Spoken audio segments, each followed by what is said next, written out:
Quick heads up, this video will contain spoilers for both the Generations remaster as well as Shadow Generations. If you care about that stuff, I recommend coming back after you've had a chance to play the game for yourself. Sonic Generations was one of the first Sonic games I remember being really excited for. I got into the series with Unleashed and got Colors shortly after as a surprise birthday gift. So it was the first time that I was really able to be cognizant of a new Sonic game being on the horizon. I remember downloading and playing the demo for Green Hill Zone over and over again while waiting for the game. Back then, I played most of my games through a mail-in rental service, and one day my dad walked in while I was playing the demo and said, "Oh yeah, I think that game shipped a few days ago. It should be here tomorrow." I'm pretty sure I was insufferable for the next 24 hours. So needless to say, the original Generations is pretty special to me. I can't tell you how many times I've played through this game. It's one of the easier Sonic games for me to pop in and play pretty much whenever and have a good time. I had managed to play most, if not all, of the games that were featured as levels, so I was constantly freaking out at all the little references and games that were represented. And coupled with the stellar level design, I was hooked on the game for a long time. I really loved Generations, and it made me really excited for whatever was going to come next. And then that happened. In a lot of ways, Generations marked the end of an era for Sonic. It's after this point that the series goes all into the more Saturday morning cartoon approach with its games like Lost World and especially Boom. It resulted in a series of games that, at least in my opinion, continued to stray further and further away from what I thought made Sonic special in the first place. So in that sense, I guess it's only fitting that a Generations remaster seems to signal the opposite. The Sonic series has seen a bit of a resurgence in the last few years. At first, I thought it was mostly thanks to the success of the live-action movies, but the more time that passes, the more I start to think that it's the result of something else instead. Not that the movies didn't have a massive impact on the franchise, it's kinda hard to deny that, but what I think has truly helped the franchise for the better is a change in direction. The way these games are approached has changed in the last few years, and I think that Frontiers, this Generations remaster, and especially the new Shadow Generations portion, are a prime example of that shift. So let's take a quick deep dive into this collection, and see just how this one game has made me care about the franchise again. I remember when this game was announced earlier this year, a lot of people were questioning why they chose Generations to get the remaster treatment. It was arguably the most accessible out of all of the available options, since it was available on both PC and Xbox via backwards compatibility. So why not give that treatment to a game that isn't widely available, like Heroes for example? It seems they wanted some type of game mount to tie into the third movie coming out at the end of the year. And outside of the new Shadow campaign, Generations would require the least amount of polishing compared to other entries, so it made sense to choose it in that regard. Plus, it would be nice to have the game available on all modern hardware instead of just a small portion of it. So now that the game's out, is the remaster any good? Well, it's complicated. Let me just get this out of the way now. This probably is the best way to play Sonic Generations nowadays. The game has seen a nicer graphical upgrade than I was expecting. It looks a lot sharper than the base PC version. The cutscenes also look way better since they're rendered in real time and not stuck as 720p video files. By and large, it's pretty much what you'd expect from a remaster.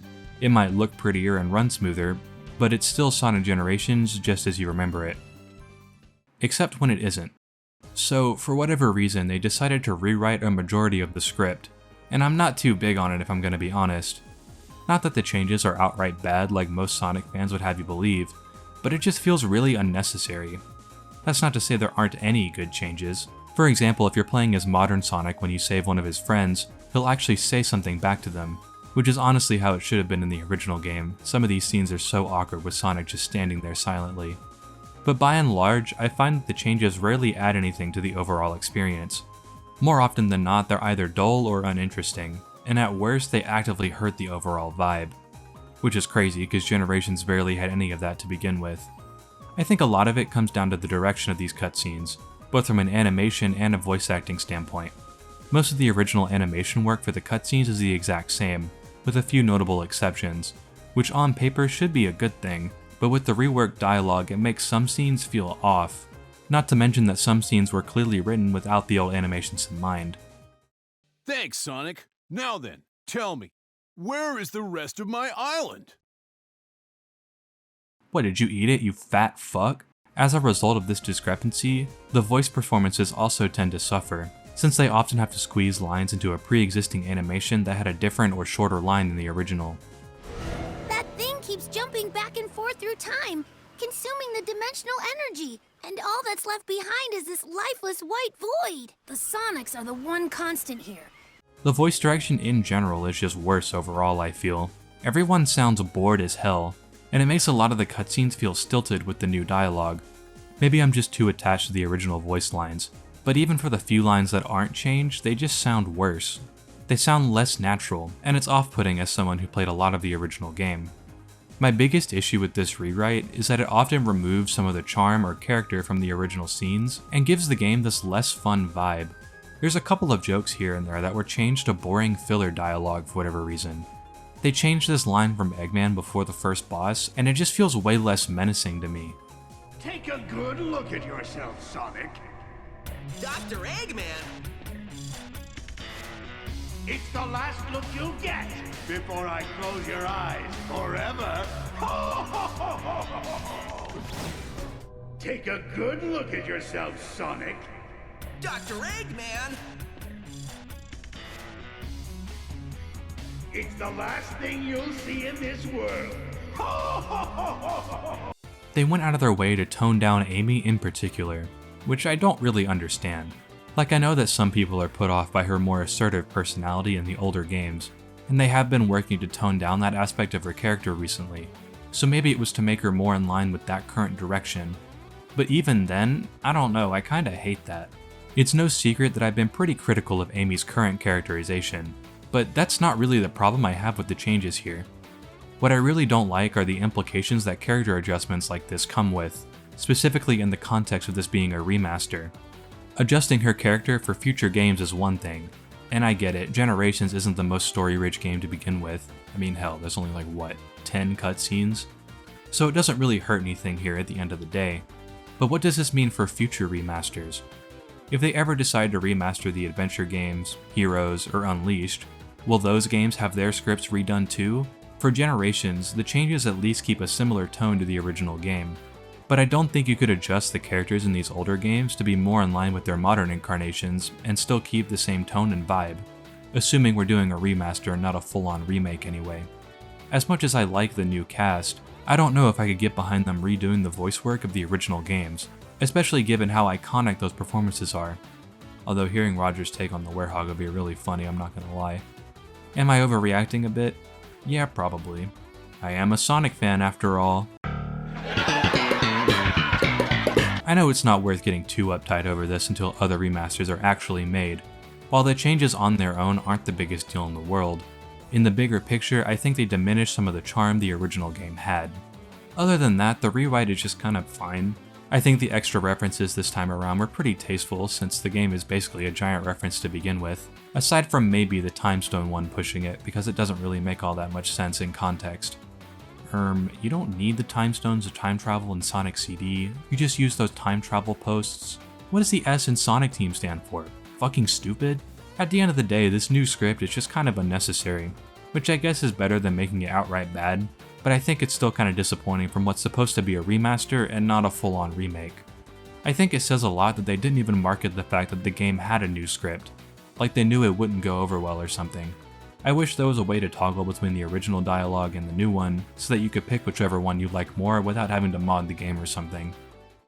Outside of the script changes, there's really not a whole lot that was added to the game. The game has multiple save files now, which low-key might be my favorite addition.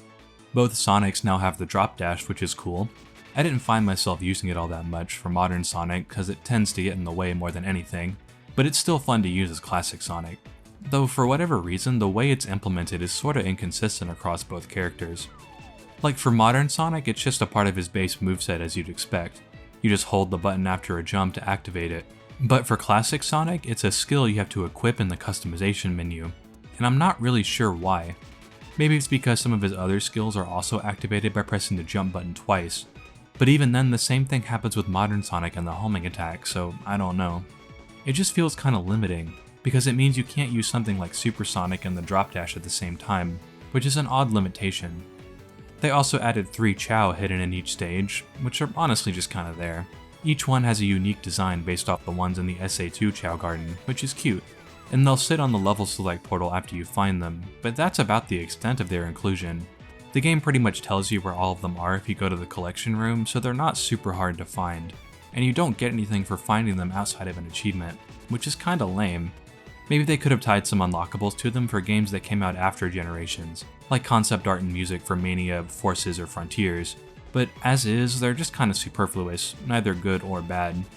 I know it sounds like I've been bitching a lot about this remaster, but that's only really because there's not a whole lot I can say about Generations itself that hasn't already been said 1,000 times at this point. While I wish the script rewrite felt a little more natural, the stellar level design makes the game insanely replayable, and just puts a smile on my face whenever I play it. I really enjoyed going back to Generations. Despite my bitching about stuff like the script rewrite and drop dash, none of the changes meaningfully changed the overall experience.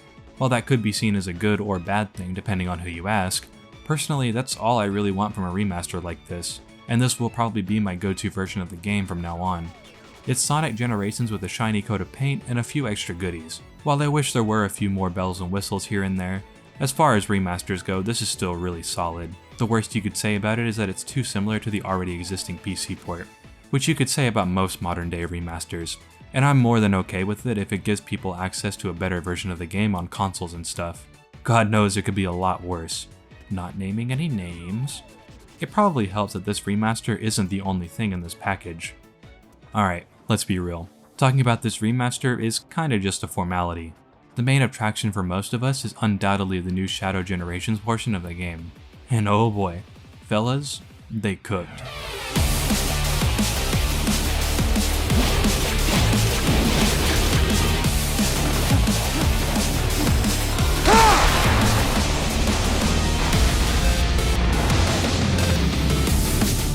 When this remaster was announced, I was pretty skeptical about the new Shadow campaign.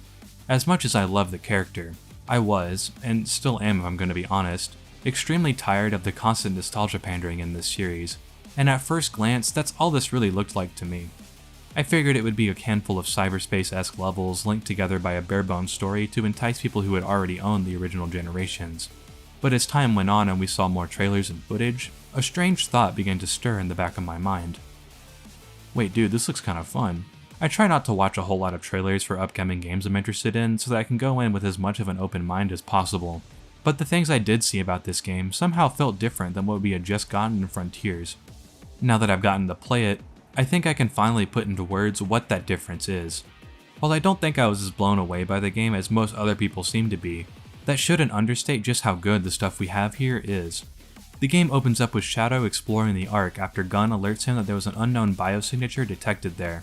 Suddenly the area starts to warp around him, and upon heading further into the Ark he encounters Black Doom, who somehow survived being thoroughly stomped in Shadow the Hedgehog. He quickly escapes before Shadow is ambushed by the Time Eater and dragged into White Space, where he'll have to confront his past in more ways than one.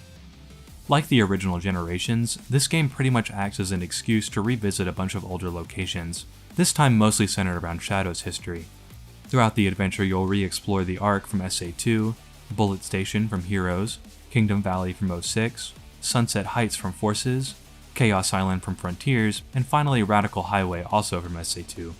While 6 levels might seem a little lacking at first, the game more than makes up for it by making these some of the most enjoyable levels since the original Generations.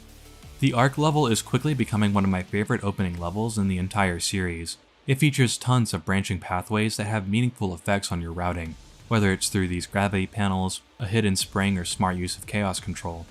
I think it also does a good job of showcasing Shadow's unique moveset. Chaos control, for example, not only stops the level timer, but it also slows down certain stage hazards that can then be used as platforms. Instead of the homing attack, he has the Chaos Snap, which allows him to teleport through hazards like laser gates to access unique shortcuts. These two small changes do a lot in distinguishing Shadow from Sonic, and have meaningful effects on how you play each stage. This first level is also pretty long, which is a breath of fresh air coming from Frontiers and its 30-second romps.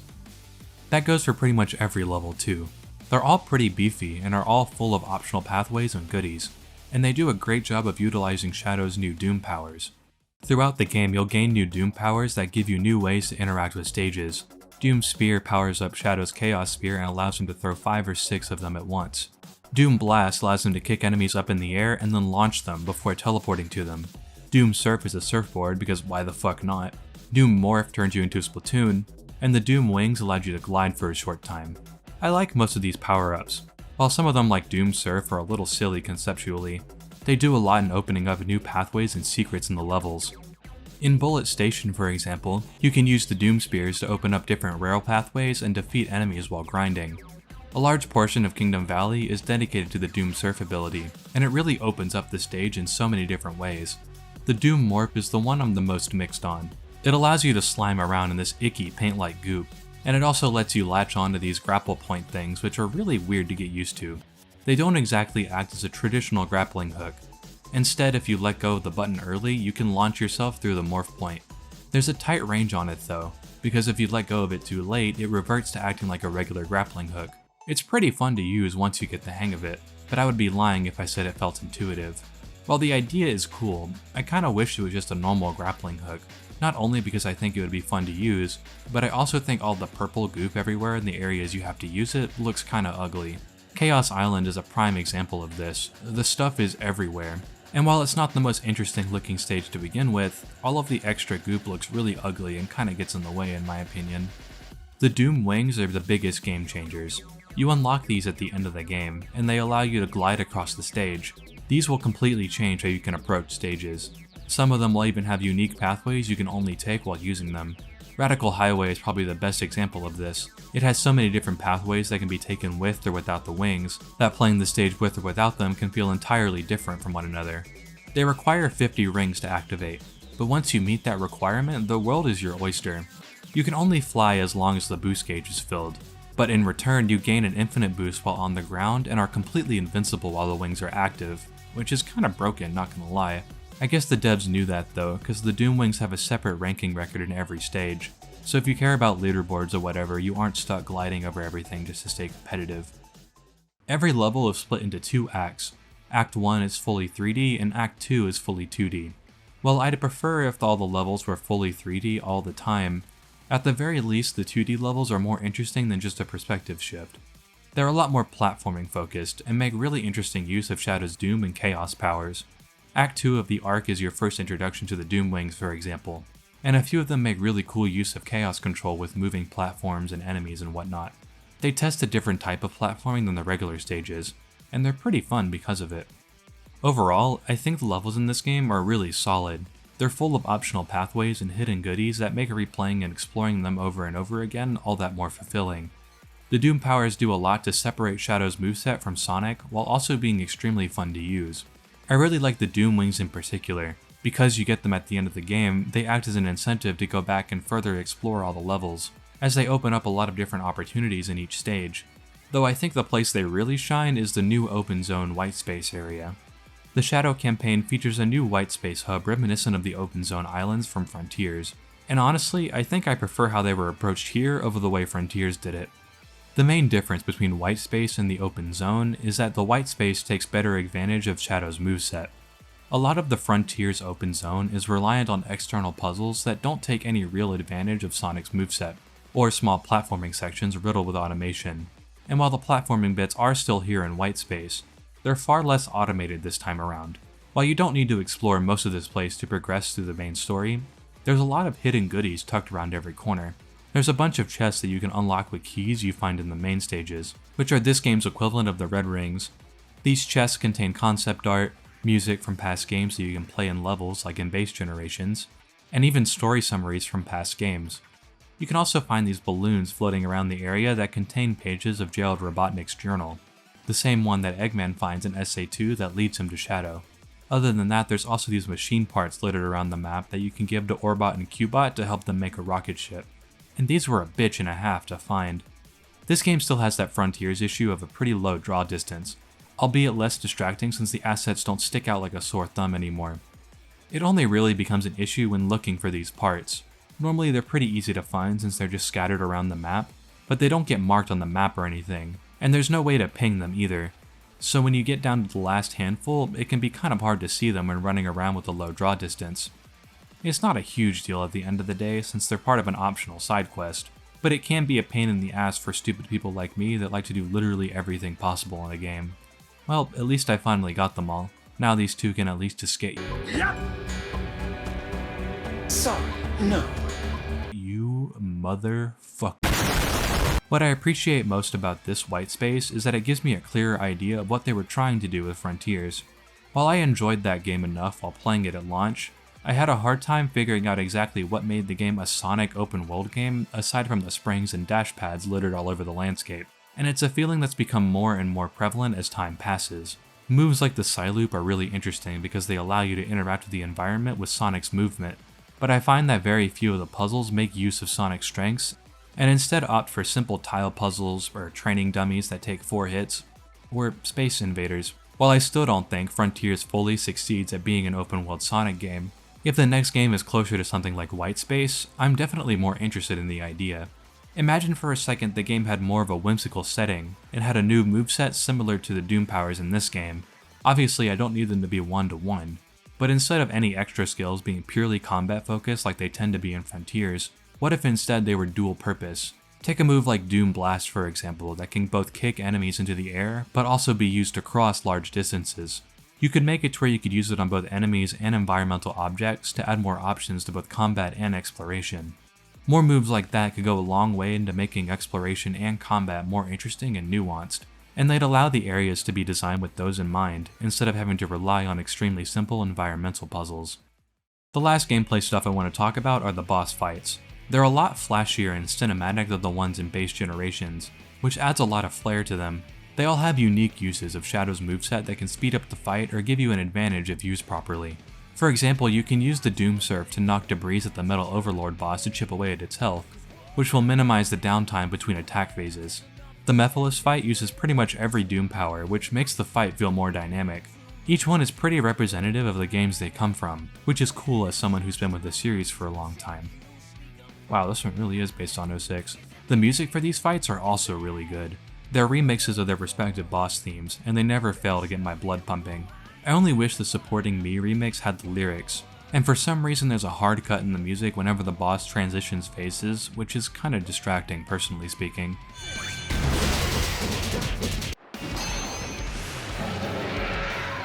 I don't have an awful lot to say about them from a gameplay perspective, but their flashy presentation and killer remixes make them extremely satisfying to play. Shadow is consistently doing stuff ripped right out of early Newgrounds sprite animations, so that's how you know it's good.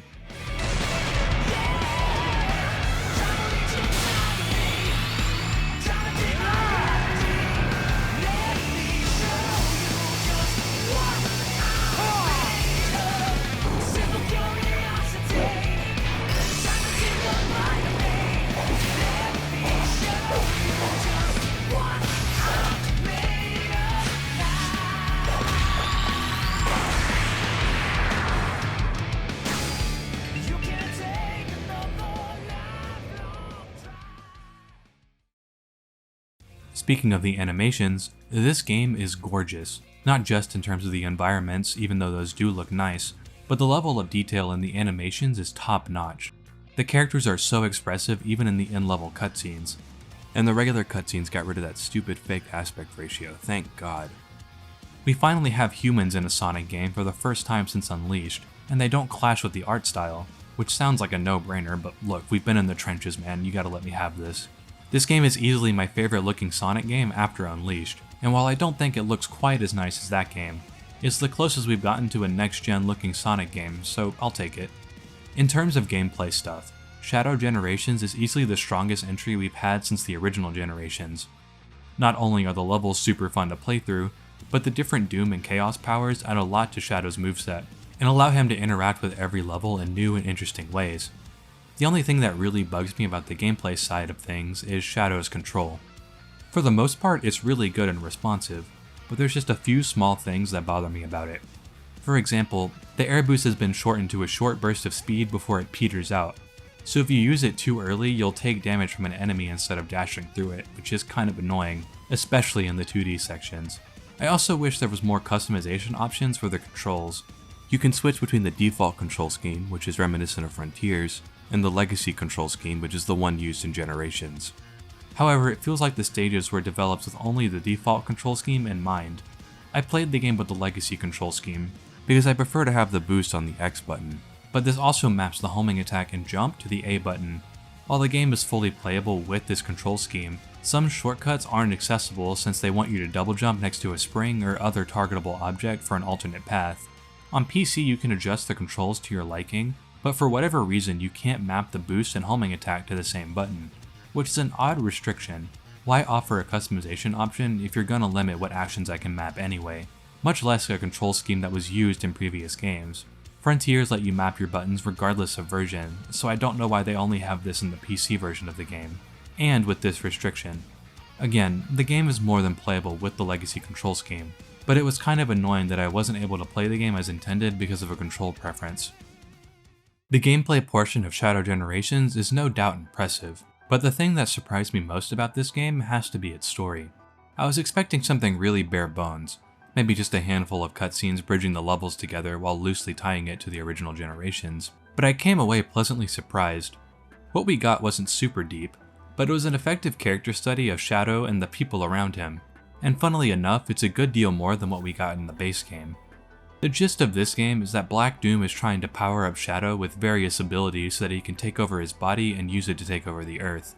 While exploring the white space, Shadow comes across Maria and Gerald Robotnik, and this is where I think the story is at its most interesting. It's no secret that both of them are really important to Shadow, and obviously he has mixed feelings about seeing them both again, more so with Gerald than Maria. I really like the first cutscene where they meet again for the first time. Shadow is really happy to see Maria, but when Gerald shows up he's clearly nervous and put off, because, you know, he tried to kill everyone. I think it's really cool that we get to spend a little bit of time with both Maria and Gerald here. Before they were both characters that we only really know from secondhand accounts and flashbacks. Maria isn't the deepest character in the world, but I think that's okay. She's this bubbly, bright ray of sunshine that's always there to uplift Shadow when he needs it. She doesn't have all that much going for her outside of being sweet, but it works because of her effect on Shadow. Shadow is generally this moody, angsty character, pretty much the exact opposite of Maria, and since they were pretty much their only company on the arc, it makes sense they'd be close. Not every character needs to be super deep to fulfill their role in the story, and I think Maria is a perfect example of that. For example, she's the main reason Shadow is able to resist the control of Black Doom once he gains all the Doom powers. She is the physical representation of what Shadow stands and fights for, and being comforted by her brings him back from the edge and stops him from giving in to his rage. Maria exists to be Shadow's hope, his ray of light, and she's able to bring out this loving, tender side of him that we don't see very often. Unless you're Big the Cat apparently, why the fuck is he here? Gerald I'm a little more conflicted on. On one hand, I think it's neat that we get to see him in a more normal state, because if you remember, the only other time we really see anything of Gerald is from the end of SA2, when he's on death row and attempting to kill the entire planet. Not really his best moment if you ask me. I'm only conflicted on it because during the actual story, he's kinda just generic science man, which makes sense considering where he comes from in the timeline, but I don't know, I kinda liked how little we knew about him beforehand. What I really find interesting about Gerald's inclusion in this game is what you can read about him in his journal, which not only gives more insight into his goals with the arc and his research, but also highlights his slow descent into madness. The journal details how Maria is on the arc because the low gravity of space dulls the effects of her disease. It adds a lot of context to Gerald's character and how he ends up the way he does at the end of SA2. He's constantly under immense pressure from both the government and Maria's family to find results for his research, which puts a strain on his relationship with both when he can't do either, and makes him frantically look for answers, even resorting to accepting help from an alien warlord. What I like about this is that it makes Gerald's descent into madness all that more tragic. Not that having your granddaughter killed in a government raid is a poor motivation, but I think this extra context goes a long way to painting Gerald as this tragic figure instead of a mad scientist. It makes the gun raid more of a straw that broke the camel's back rather than the sole motivator behind his actions, which I think adds a lot of nuance to his character. This tragic descent into madness is really interesting to read over the course of the journal, as he details frustration after frustration, failed experiment after failed experiment. You can really feel his desperation increase as you read each entry. It's really fascinating to think about. It makes sense that they couldn't really put any of this stuff in the game proper, considering it's a slow burn deal over a course of many years, so I'm glad it's at least here in some form. I think my biggest thing with Shadow Generations as a whole is that I wish it was a little more.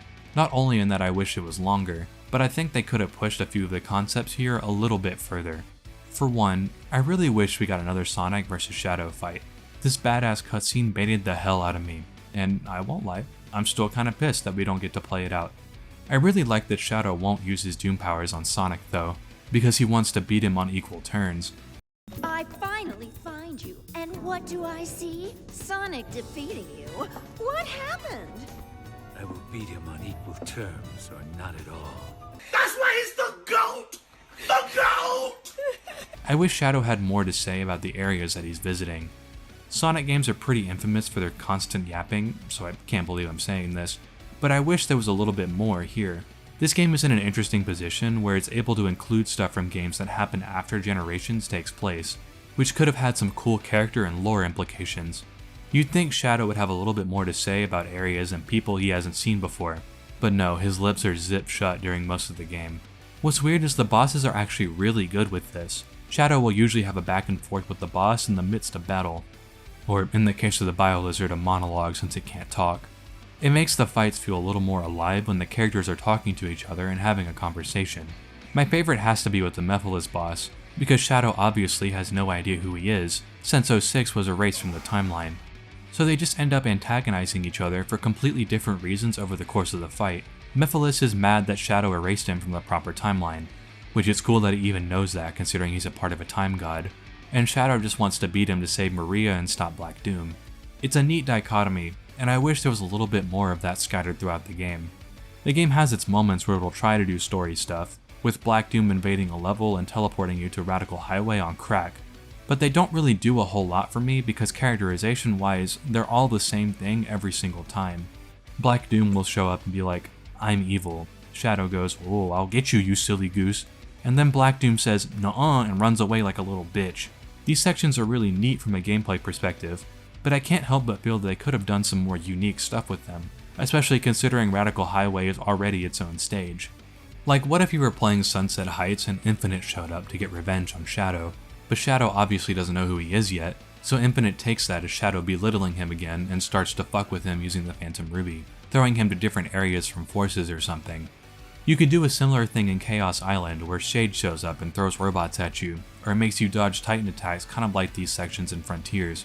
I think little things like this could have gone a long way to making the levels feel more unique and dynamic.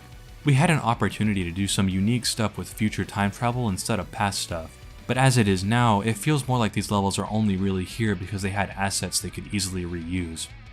I'm also really disappointed with the ranking system. Once again, the S ranks are extremely easy to get. I got pretty much all of them in my first try, and when I didn't, it's because I was looking around for the collection keys, so I could easily get it on my second attempt, which is a damn shame. The ranking system here is mostly time-based like in Frontiers, but I think a harder ranking system would have had a lot of potential here, not just because the levels are bigger with different routes to experiment with, but also because Chaos Control offers a unique way to interact with the stage timer. Using Chaos Control will stop the level timer, so I'm imagining a ranking system that forces you to efficiently use it to keep the time as low as possible, especially since so many shortcuts are reliant on Chaos Control. I think forcing the player to learn how to throttle their usage of it to keep a low time and still take those secrets could have been a great way to test stage mastery. These levels are still stupid fun, but I think that little extra incentive to learn the stage and master the game's mechanics could have gone a long way to make the game stand out more. As it is now, a lot of the game from a character and story perspective feels sort of bare bones and simplified, which sort of disappointed me while I was playing, but looking back on it now, I think that was sort of the point. I have a feeling this game wasn't explicitly made with pre-existing Sonic fans in mind, not in the sense that they don't want older fans to play and enjoy it, but I think the main purpose of this game is to introduce and reintroduce Shadow as a character. I don't think it's a coincidence that this game came out only 2 months before the third live-action movie that heavily features him as a character. The story doesn't really develop or push Shadow as a character, but more so acts as the re-establishment of who he is and what he stands for. That way people who haven't paid attention to the franchise in a few years, or got into it via the movies or Frontiers, can get a good idea of what Shadow is supposed to be before the movie comes out. I mean hell, the game features retellings of past Sonic games as collectibles, and there's a cutscene you can watch on the main menu that acts as a SparkNotes version of Shadow's past. So while I'm disappointed the game didn't exactly push Shadow in a new direction or anything, it does succeed at representing what the character of Shadow the Hedgehog is, and honestly, I think it was a great idea. I've noticed that when people talk about Shadow's development over the years, they tend to think that Shadow completely abandons his past at the end of Shadow 05, which isn't really the case. I think a lot of people forget the context surrounding that game's release. At the end of Heroes, we see Eggman made a bunch of Shadow clones, so we don't even know if the Shadow we played as is the real Shadow.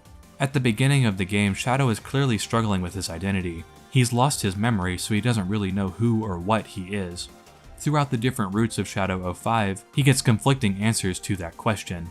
Is he an evil black-armed soldier? An android? He can't seem to find a definitive answer. Unless you sit the final boss for 9 minutes, but let's just ignore that for now. The way I interpret Shadow 05's final story segment isn't that he's denouncing his literal past and never thinking about it again, but more so his upbringing. To him, it doesn't matter who or what he is. At the end of the day, he is Shadow the Hedgehog, so he'll do whatever it takes to fulfill the wish of his best friend on his own terms. I think that's what Shadow Generations does so well at portraying. Shadow doesn't let his past define him, but it's still an important part of who he is. It acts as a sort of empowerment, a source of both hope and despair. It's all of these conflicting emotions that give Shadow the courage to move forward and fight for the ones he loves. He might be this brooding edgelord on the outside, but in truth he cares about the world and the people around him, and will do anything to protect them. I really like Shadow Generations. While it's not my favorite Sonic game, it does a lot of things I've been wanting the series to do for a while. The level design is super fun and addicting, and while the story is short, it's serviceable and acts as a great representation of what Shadow the Hedgehog is as a character. It's not perfect. There's a lot of ideas that I think could have been pushed further, and with that little extra oomph, I think this game could have gone from solid to extraordinary. What Shadow Generations does succeed in doing is giving me a confidence in this series I haven't had in a long time. This is the first time in a while we've gotten 2 good to great Sonic games in a row. While I personally don't like Frontiers all that much, it's hard to deny that it did do a lot of good for the series. Then Shadow comes along and takes those good foundations and runs with them. At the end of my final Horizon video, I mentioned that the DLC made me optimistic for the series again because it proved that Sonic Team was capable of taking feedback and improving on good ideas, if given the time. And all that the series needed to be great again was Sega the company getting their head out of their ass and giving Sonic Team the time and money they need to succeed. And I think this game represents just that. Looking back on my time with Shadow Generations, what separates this game from the last era of Sonic is this sense of confidence, not just in the game itself, but also the series as a whole. I know it's overstated at this point, but 06 really did a number on the series, both in terms of its public reputation and how it was approached internally by Sega. Up through 06, Sonic took itself pretty seriously. Yeah, the games were pretty goofy in their tone, but the series went out of its way to establish lore and character dynamics that were built upon with each entry. Some games succeeded more than others, but in terms of their characters and the world, they took themselves pretty seriously. One minute you're eating ice cream or snoozing by the pool, the next you're blasting across an ocean running from killer whales, storming a secret pyramid base and stealing a NASA rocket ship, or fighting a giant lizard with a space station up its ass while bombastic music plays in the background. No matter how silly or crazy the scenarios or characters got, the games always played them completely straight and took them seriously in universe. It felt like everything mattered, because to them it did. It gave this silly little kids series starring a blue rat that eats chili dogs this unique identity, an identity that would slowly be stripped away after the failure that was 06.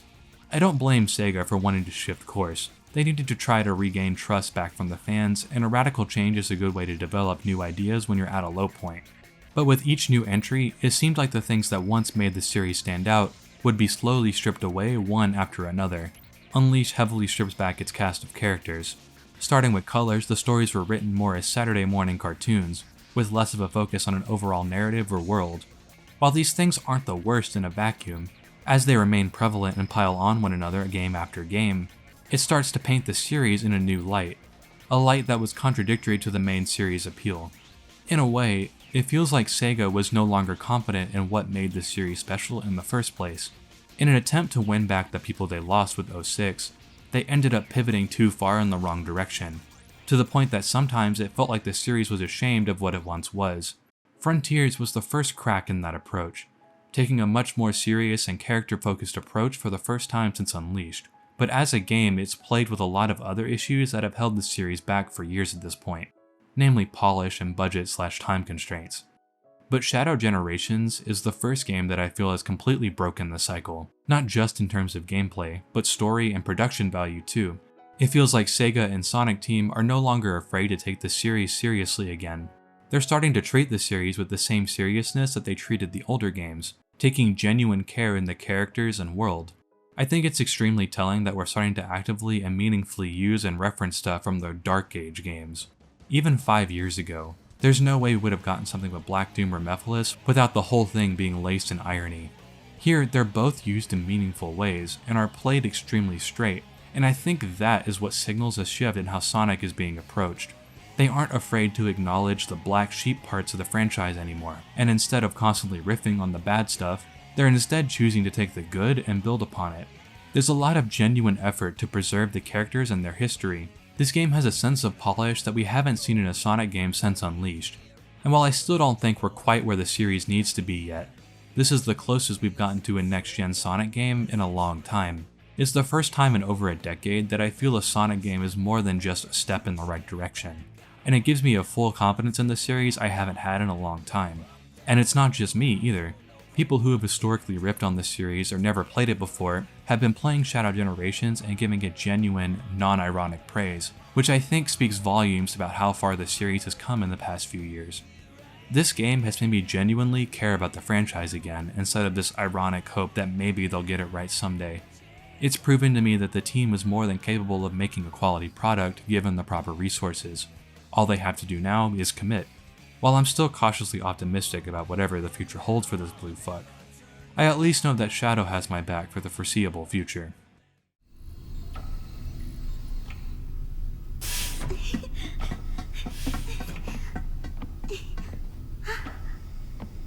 Can we wake him up now? Can I meet him?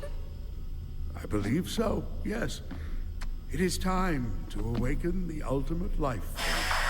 Welcome to the world, Shadow the Hedgehog.